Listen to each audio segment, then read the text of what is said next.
السلام عليكم ورحمة الله وبركاته.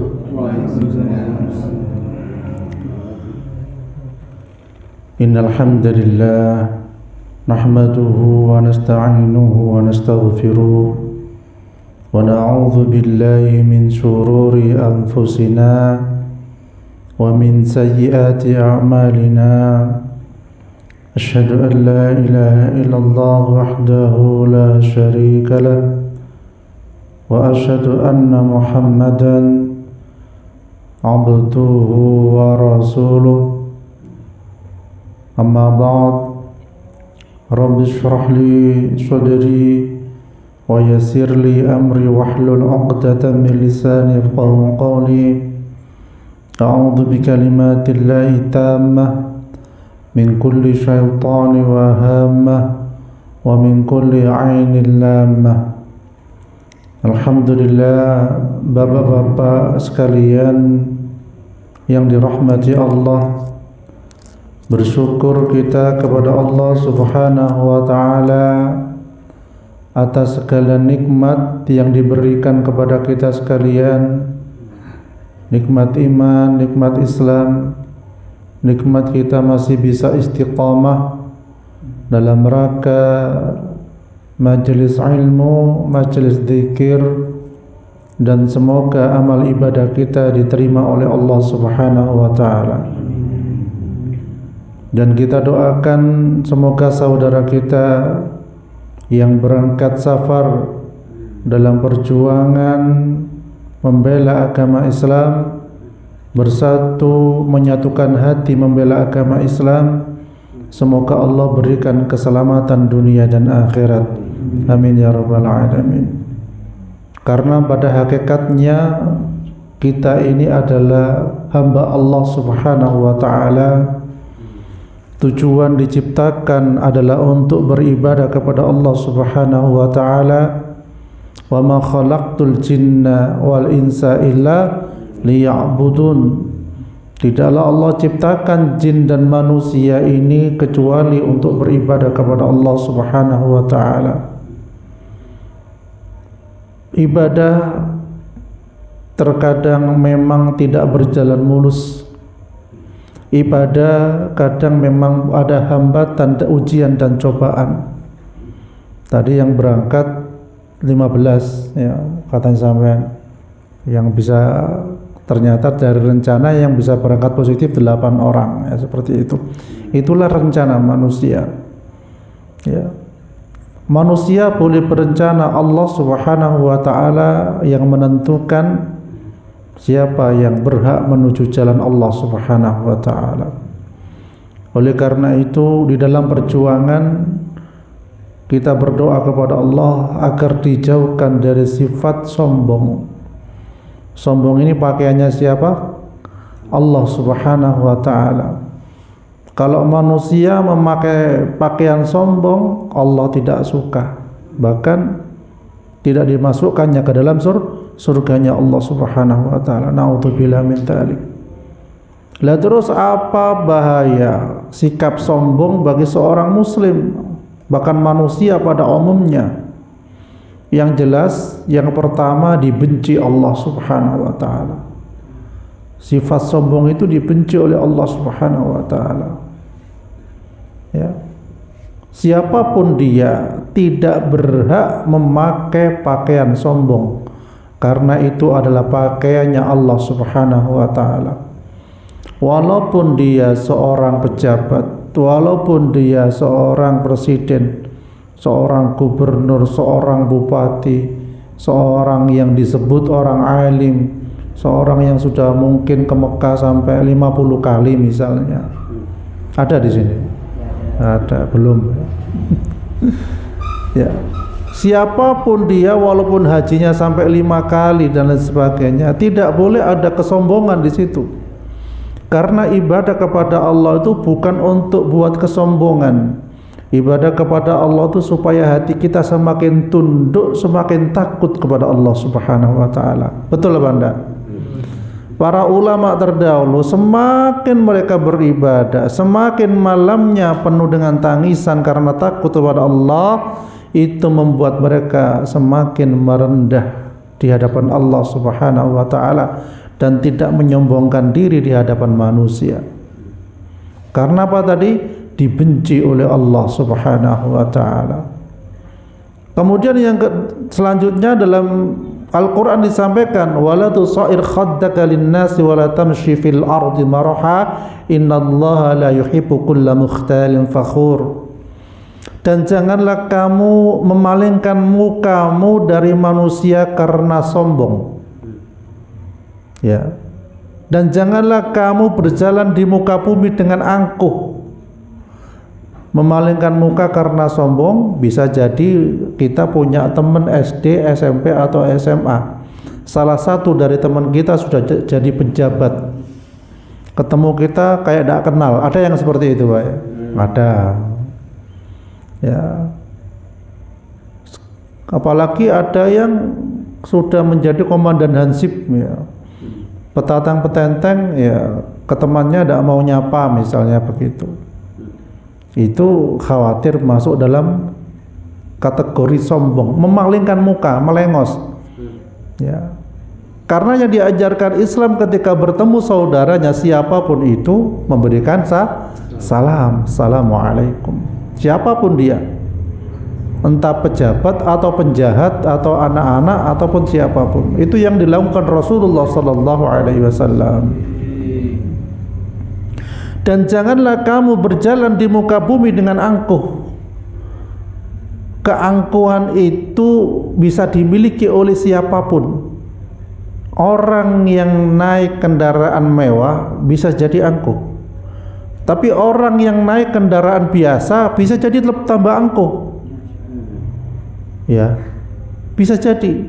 Karena setan itu akan menggoda seseorang dari segala arah. Yang naik Alphard, wah, tidak ada yang Alphard, jarang lewat, ya. Yang naik truk bisa sombong, bisa.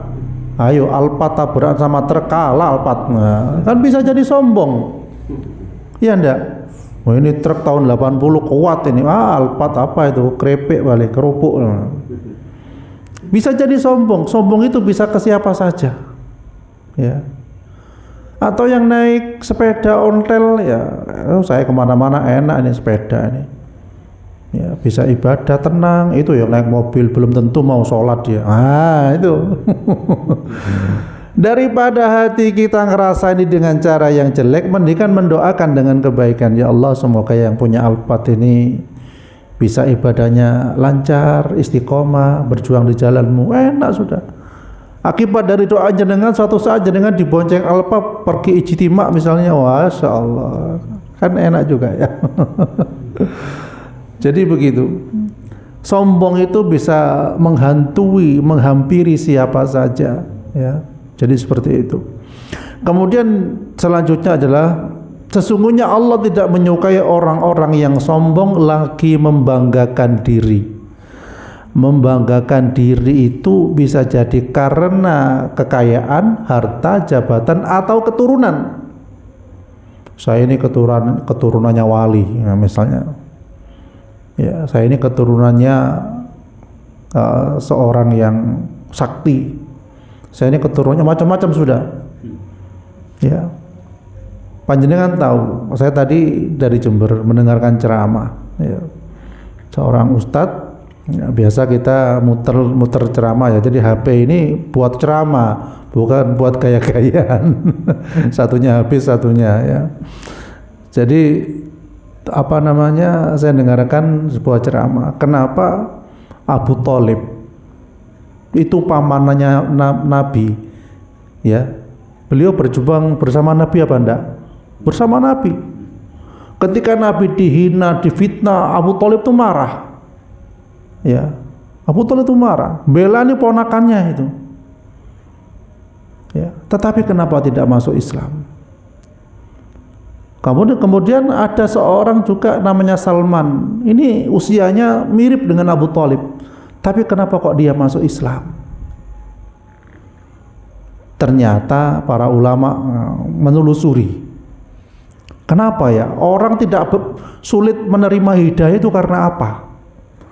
Ternyata Abu Thalib, ya naudzubillah min dzalik, walaupun membela Islam, berjuang bersama Rasulullah, ya ada satu kesombongan yang sulit mendapatkan hidayah. Karena apa? Karena dia bangga dengan keturunannya. Saya ini keturunannya Abdul Muthalib bin siapa? Jadi kaum suku Quraisy terhormat. Ya. Dia mengunggulkan keturunannya, membanggakan keturunannya. Itulah salah satu yang sulit mendapatkan hidayah, mendapatkan kebenaran. Sedangkan Salman ketika ditanya, kamu ini siapa? Saya ini Salman bin Islam gitu loh. Jadi yang merendah diri, tidak menunjukkan keturunannya. Oleh karena itu Salman ini gampang menerima hidayah dan masuk Islam. Ya. Jadi kalau kita melihat orang yang sombong, itu biasanya sulit untuk dikasih nasihat, iya apa enggak? Sulit diberitahu, membanggakan dirinya. Ya, bahkan ini parah, bisa menghalangi hidayah dari Allah Subhanahu wa taala. Itu karena kesombongan, membanggakan keturunan. Ada enggak di antara mungkin yang kita dengar orang membanggakan keturunannya? Ada. Ada. Keturunan siapapun bukan jaminan masuk surganya Allah. Hanya hamba yang bertakwa kepada Allah itu yang masuk surganya Allah. Kalau mengandalkan keturunan, belum tentu masuk surganya Allah ketika keturunan dijadikan bahan sombong-sombongan atau membanggakan diri. Na'udzubillah min dzalik. Ya. Kemudian yang kedua adalah bahaya sombong itu diabaikan Allah Subhanahu wa taala. Gak direken. Ya.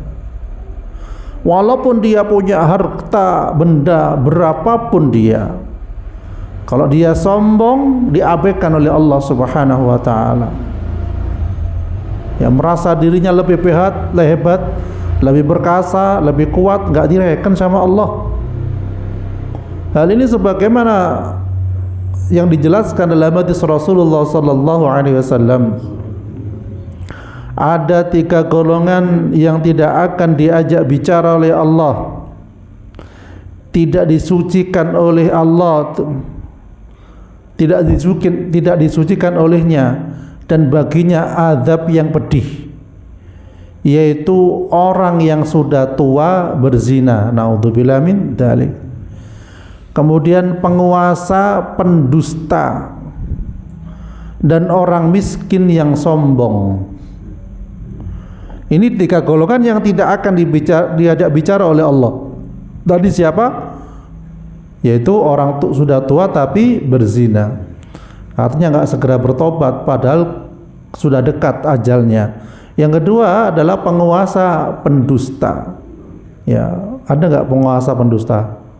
Oh banyak. Ya, nggak di sini, di luar ya, di luar sini. Ya. Pendusta dengan apa? Pendusta dengan berbagai macam trik-triknya, dengan berbagai macam strateginya untuk menipu rakyatnya. Ini penguasa pendusta.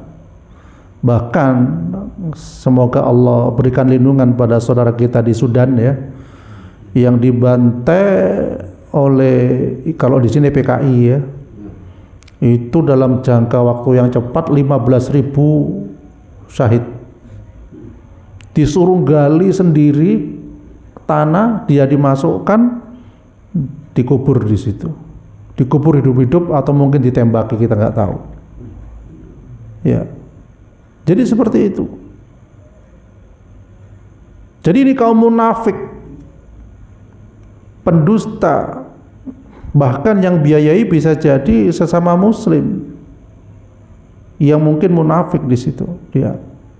Innal munafiqina fid darkil asfali minan nar. Orang munafik itu tempat tinggalnya di kerak api yang paling dalam. Setelah orang kafir, bawahnya orang kafir munafik.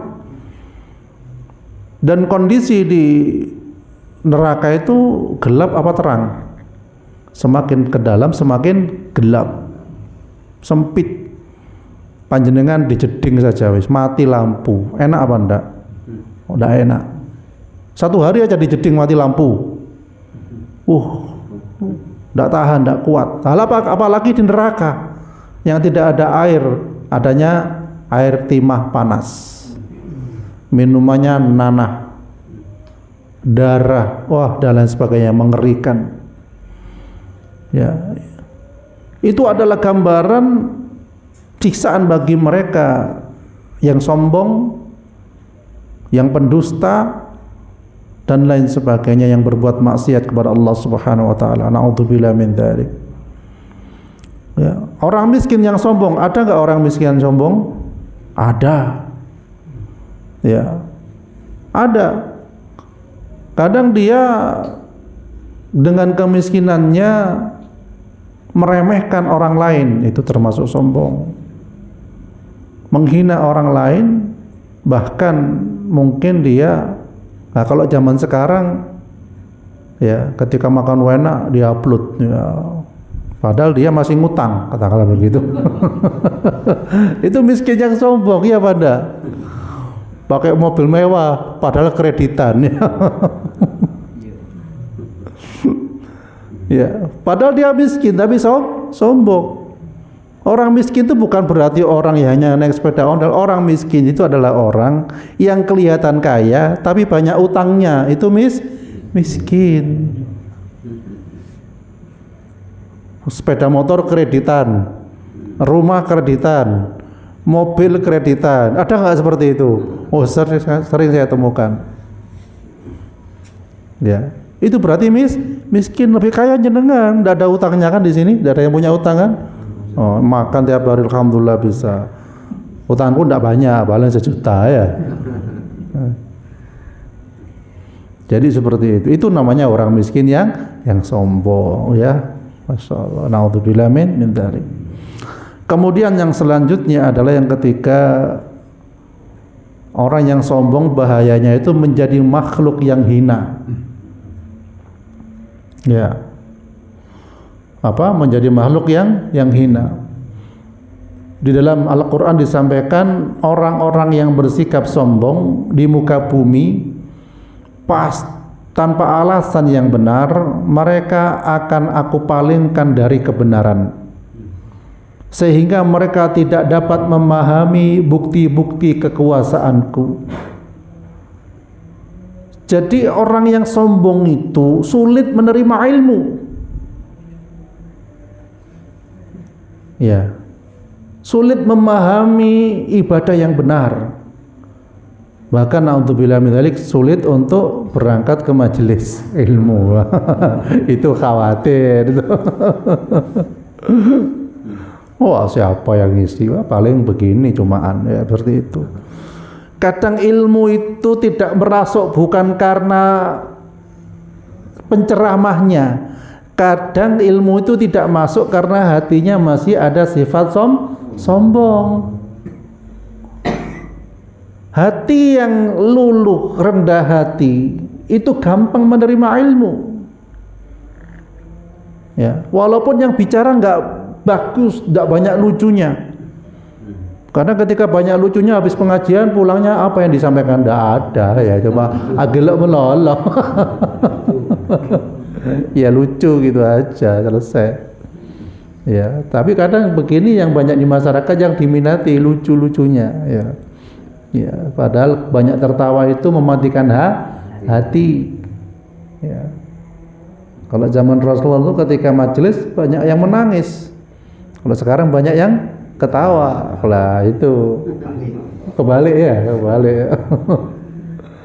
Memang surga itu isinya sedikit. Ya, hanya orang yang berpegang kepada kebenaran yang dibawa Rasulullah yang banyak masuk di sana. Jadi seperti itu. Kemudian juga disampaikan, sekalipun orang-orang yang sombong itu menyaksikan bukti-bukti kekuasaanku, mereka tetap tidak mau beriman. Jika mereka melihat jalan sesat, justru mereka mau mengikutinya. Begitulah karakter orang-orang yang sombong. Mereka telah mendustakan agama kami dan mereka telah melalaikan bukti-bukti kekuasaan kami. termasuk fanatik kepada golongan yang merasa golongannya masuk surga, itu pun juga hati-hati.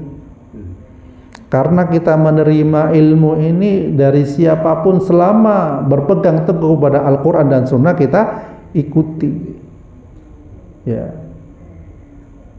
Karena tiketnya surga itu Allah tentukan pada hambanya yang bertakwa, bukan karena golongan. Ya.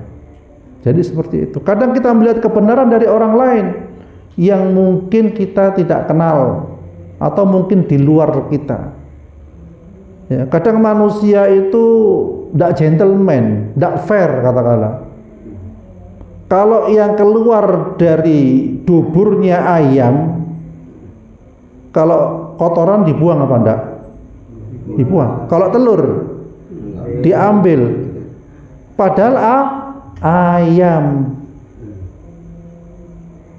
Lah kalau keluar yang dari manusia yang Allah muliakan ciptaannya, ya kalau keluar kata-kata kotor kita ambil apa enggak? Enggak. Tapi kalau keluar dari lisannya kebenaran kita ambil apa enggak?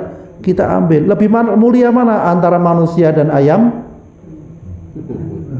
Manusia. Lah itu tidak fair berarti. Ayam keluar dari duburnya diambil walaupun ada kotorannya segini loh. Oh eman yang kebersihan kada. Iya apa enggak? Makanya ambillah hikmah itu walaupun dari siapapun. Undur maqala wala tandur mangkola. Ya, ini sering diceramahkan tapi dalam pengalaman sehari-harian sering diabaikan. Undur makola, apa yang lihatlah apa yang disampaikan. Jangan melihat siapa yang menyampaikan. Nah, ini termasuk orang yang sombong itu melihat siapa yang menyampaikan. Ya, kecuali yang disampaikan jelas-jelas provokator, kita hindari. Mengadu domba umat Islam kita hindari. Ya, kita ini dianjurkan bersatu, bukan berpecah belah. Jadilah dingin ketika suasana panas, jangan tambah memanasi. Akhirnya permusuhan antara satu dengan yang lainnya. Seperti yang terjadi di Sudan ini, difitnah, dimusuhi dan sebagainya. Banyak yang kelaparan, 15.000, 20.000 mungkin cepat. Ya, seakan-akan lebih cepat dari kejadian di Palestina. Saking sadisnya mereka. Ada satu orang itu membunuh sampai 1000-an paling. Satu orang itu. Ya, ngeri kan? Nah, jadi seperti itu. Kemudian yang keempat adalah bahaya sombong itu apa? Hatinya terkunci. Jadi Allah Subhanahu wa taala mengunci mati hati orang yang sombong. Disampaikan di dalam surat Ghafir ayat 35, demikianlah Allah mengunci mati hati orang yang sombong dan sewenang-wenang. Ya, kalau sudah dikunci, kebaikan itu sulit masuk. Kalau sudah dikunci, kata-kata hikmah itu sulit masuk. Ya, ketika kita sulit menerima pelajaran dari Allah, dari ayat Al-Quran, tidak bisa merenung tentang kebenaran, banyaklah istighfar, khawatir dalam hati ini ada sifat sombong. Ya. Makanya dalam majelis kita yang dibicarakan insya Allah kebaikan. Tapi setelah majelis kita dianjurkan berbangga diri apa istighfar? Istighfar. Khawatir ada yang salah. Ini majelis kebaikan.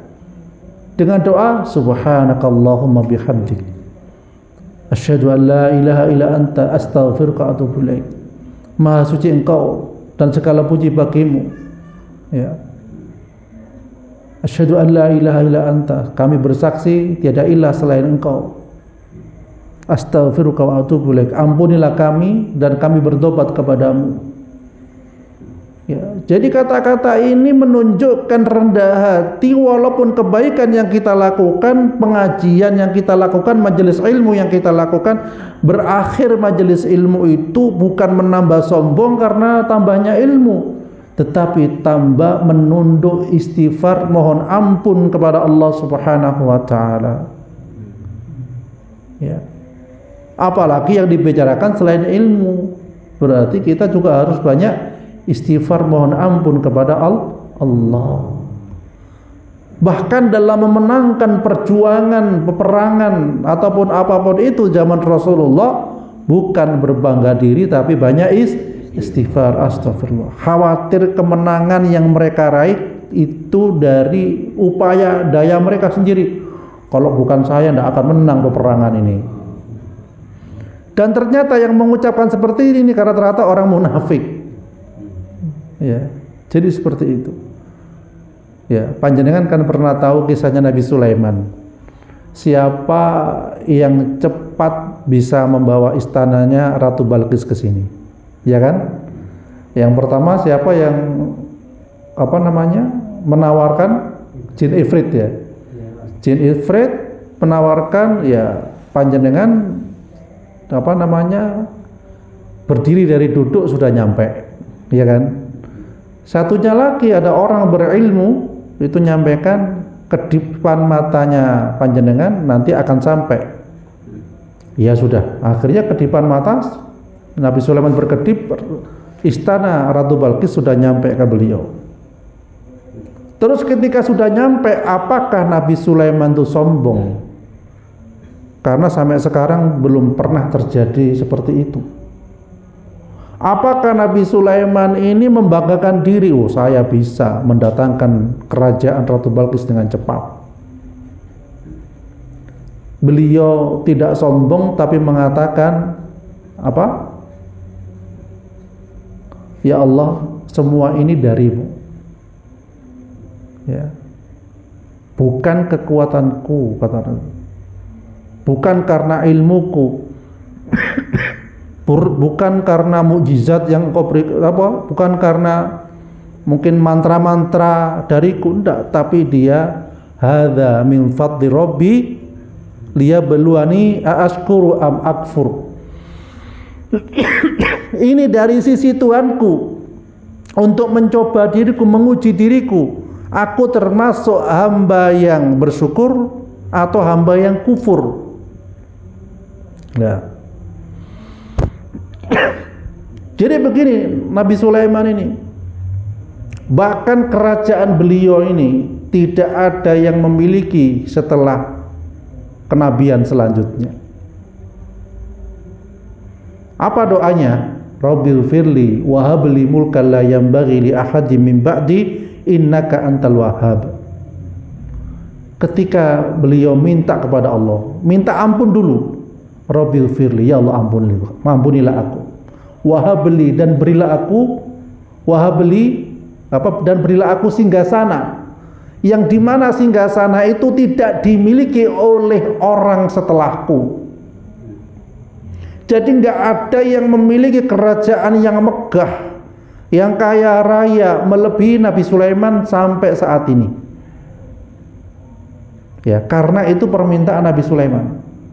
Nggak ada yang memiliki seorang triliunan uangnya, nggak ada yang menyamai kekayaannya Nabi Sulaiman. Itu permintaan kepada Allah Subhanahu wa taala.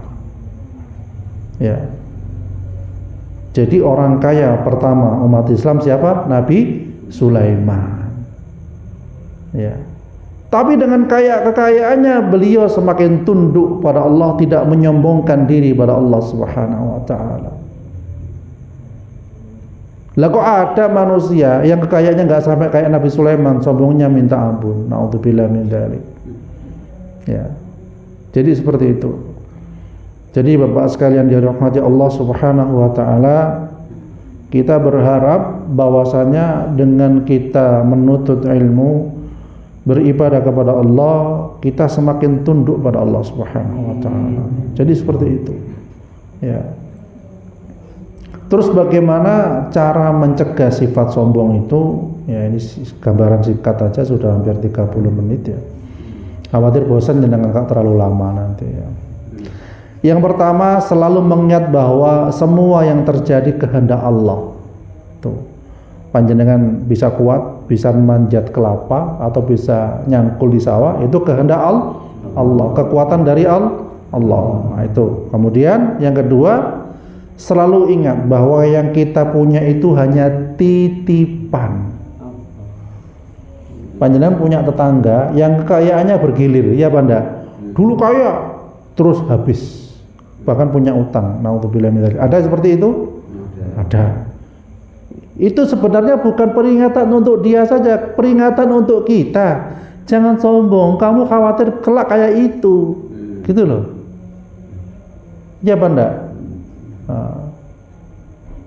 Mentang-mentang punya mobil, hujan-hujan lewat aja ada air banyak, yang naik sepeda, apa namanya basah itu? Kumuh ya, kena air. Ada yang kayak gitu ya? Ada kena korban.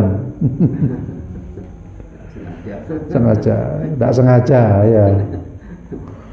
Kemudian cara mencegahnya, khawatirlah bahwa amalan yang dikerjakan tidak diterima.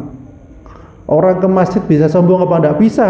Oh, saya rutin ke masjid 5 waktunya, yang lain tidur. Nah, bisa itu. Makanya Pak, jadi kita pergi ke masjid melangkah ke kaki, bismillahirrahmanirrahim, la haula wala quwata illa billah.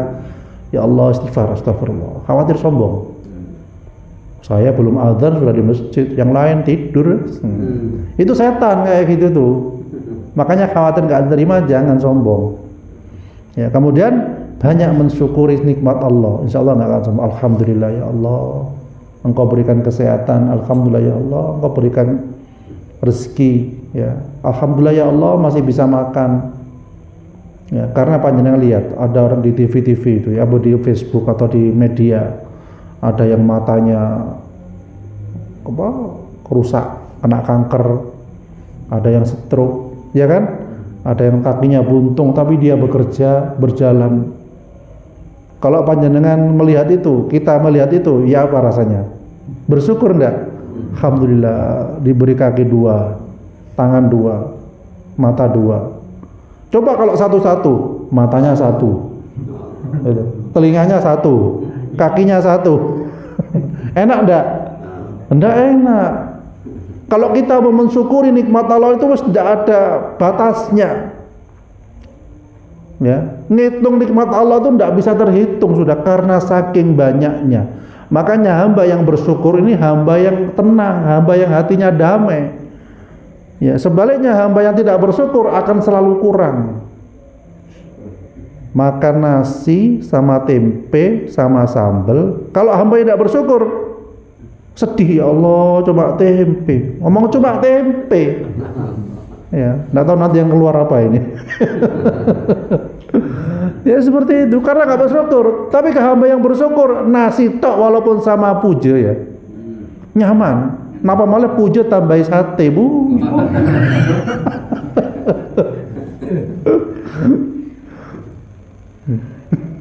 Tambah sate sama telur gitu, kerupuk udang, masya Allah. Tambah syukur, betul ya. Jadi oleh karena itu mari kita bersama mohon kepada Allah, jauhkan dari sombong dan pandai bersyukur, pandai berterima kasih kepada manusia. Panjenengan dimasakkan istri, pandai berterima kasih kepada istri. Dikasih air, pandai terima kasih. Dibuatkan air sama, dibuatkan kopi, pandai terima kasih. Dan itu Allah senang pada hambanya yang pandai berterima kasih kepada sesamanya dan juga pandai bersyukur kepada Allah Subhanahu wa taala. Ya, mudah-mudahan kita semua diberikan oleh Allah kekuatan untuk selalu bersyukur kepada Allah, istiqomah dalam ibadah, dan diselamatkan kita dunia dan akhirat. A'udzubillahi minasyaitonirrajim. Bismillahirrahmanirrahim. Alhamdulillahirabbil alamin. Allahumma innaka ta'lamu anna hadhihi al-qulub qad istamat ala mahabbatik wal taqat ala ta'atik wa tawahhadat ala da'watik wa ta'ahadat ala nusrati syari'atik wa taqillahumma rabitataha wa adinu dawati subulaha واملأها بنورك الذي لا يخفى واشرح صدورها بفيض الإيمان بك وجميل التوكل عليه وأحيا بمعرفتك وأمت على الشهادة في سبيلك إنك نعم المولى ونعم النصير ربنا هب لنا من أزواجنا وذرياتنا قرة أعين وجعلنا للمتقين إماما رب اجعلنا مقيم الصلاة ومن ذرياتنا ربنا وتقبل دعاء ربنا آتنا في الدنيا حسنة وفي الآخرة حسنة وقنا عذاب النار وصلى الله على سيدنا محمد وعلى آله وصحبه وسلم والحمد لله رب العالمين آمين.